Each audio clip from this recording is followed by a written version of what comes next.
If your emergency fund is just sitting in your regular checking account right now, you're doing it wrong. Not because you're broke, not because you're bad with money, but because the account holding your safety net might be the worst place for it to sit. And most people never find out until they actually need that money in a crisis.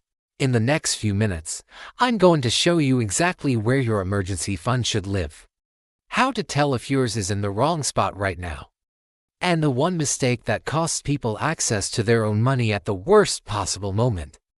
Let's get into it. Here's the thing nobody tells you about emergency funds.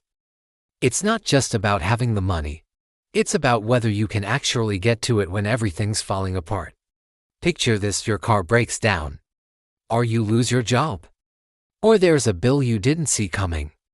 You go to move money out of your account, and there's a hold, or a withdrawal limit, or a delay you didn't expect. That's not a hypothetical.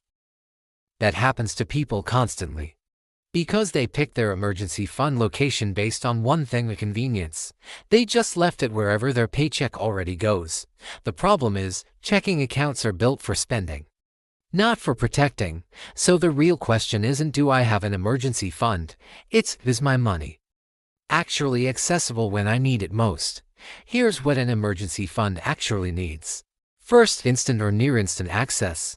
No multi-day transfer windows. No penalty for withdrawing.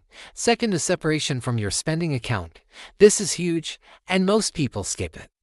If your fund lives in the same account as your daily spending, you will dip into it, not because you're irresponsible, because it's right there.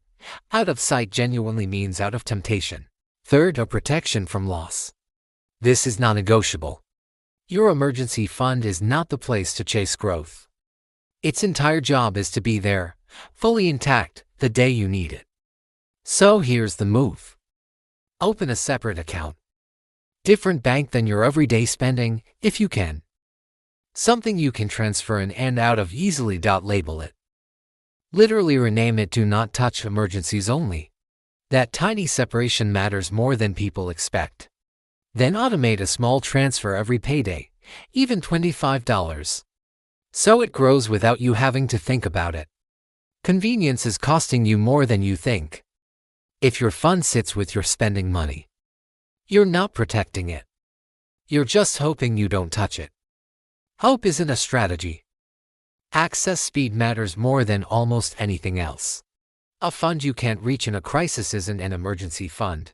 It's just money you happen to have somewhere. Test your withdrawal process before you need it, not during.